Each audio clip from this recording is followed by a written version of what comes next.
ಮೊದಲು ಕನ್ನಡ ಇದೇ ವಿಚಾರಕ್ಕೆ ನಿನ್ನೆ ಅಷ್ಟೇ ಚರ್ಚೆಗೆ ಒಳಪಟ್ಟಿದ್ದು MNCಗಳಲ್ಲಿ ಕನ್ನಡಿಗ ಉದ್ಯೋಗಿಗಳು ಎಷ್ಟು ಜನ ಇದ್ದಾರೆ ಅಂತ ಹೇಳಿ ಬೋರ್ಡ್ ಹಾಕಬೇಕು ಅಂತ. ನಿಮ್ಮ ಅಭಿಪ್ರಾಯ ಏನು?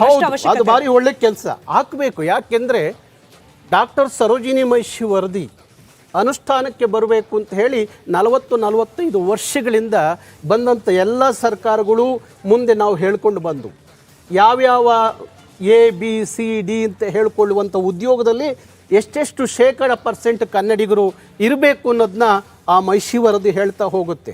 ಹಿಂದೆ ರಾಮಕೃಷ್ಣ ಹೆಗಡೆಯವರು ಮುಖ್ಯಮಂತ್ರಿಗಳಾದಾಗ ಅವತ್ತು ಈ ವರದಿಯನ್ನು ಕೊಡಿ ಅಂತ ಕೇಳಿದಾಗ ವರದಿಯನ್ನು ಕೊಟ್ಟರು.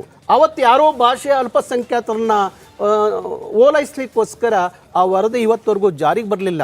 ಇವತ್ತಾದರೂ ಆ ವರದಿ ಜಾರಿಗೆ ಬಂದರೆ ಎಲ್ಲ ಉದ್ಯಮ ಏನಿದೆ ಅದು ಖಾಸಗಿ ಉದ್ಯಮ ಇರ್ಬೋದು, ಕೇಂದ್ರದ ಉದ್ಯಮ ಇರ್ಬೋದು, ರಾಜ್ಯದ ಉದ್ಯಮ ಇರ್ಬೋದು, ಎಲ್ಲ ಉದ್ಯಮಗಳಲ್ಲಿ ಬೋರ್ಡ್ ಹಾಕ್ತಾರೆ, ಸಂಖ್ಯೆನೂ ತೋರಿಸ್ತಾರೆ. ಕ್ರಮ ಏನು ಅಂತ ಅಷ್ಟೇ ಅಲ್ಲ, ಅಧಿಕಾರ ಸರ್ಕಾರ ಒಳ ಹೋಗಿ ಅಲ್ಲಿ ಎಷ್ಟು ಕನ್ನಡಿಗರಿಗೆ ಉದ್ಯೋಗ ಕೊಟ್ಟಿದ್ದಾರೆ ಅನ್ನೋದನ್ನ ಅಂಕಿಅಂಶವನ್ನು ತಗೊಳ್ಳುವಂಥದ್ದು ಆಗಬೇಕು. ಇವತ್ತು ನಾವು ನೋಡ್ತಾ ಇದ್ದೀವಿ ಎಲ್ಲ ಉದ್ಯೋಗಗಳು ಉತ್ತರ ಭಾರತದಿಂದ ಬಂದಂಥ ಒಂದು ಕಾಲಕ್ಕೆ ದಕ್ಷಿಣ ಭಾರತದ ವಲಸೆಯನ್ನು ಕಂಡಿದ್ದು ಈಗ ಉತ್ತರ ಭಾರತದ ವಲಸೆಯನ್ನು ಕಾಣ್ತಾ ಇದ್ದೀವಿ. ಹಾಗಾಗಿ ಎಲ್ಲ ನಮ್ಮ ಬದುಕನ್ನು ನಮ್ಮ ಉದ್ಯೋಗವನ್ನು ಇವತ್ತು ಅವ್ರು ತಗೋತಾ ಇದ್ದಾರೆ. ಹಾಗಾಗಿ ಸರ್ಕಾರ ಸರಿಯಾದ ಕ್ರಮ ತಗೋಬೇಕು.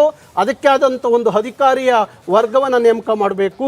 ಪ್ರತಿ ಉದ್ಯಮಕ್ಕೆ ಹೋಗಬೇಕು, ಎಷ್ಟು ಕನ್ನಡಿಗರಿಗೆ ಉದ್ಯೋಗ ಕೊಟ್ಟಿದ್ದಾರೆ ಅಂತೇಳಿ ಪರಿಶೀಲನೆ ಮಾಡಬೇಕು.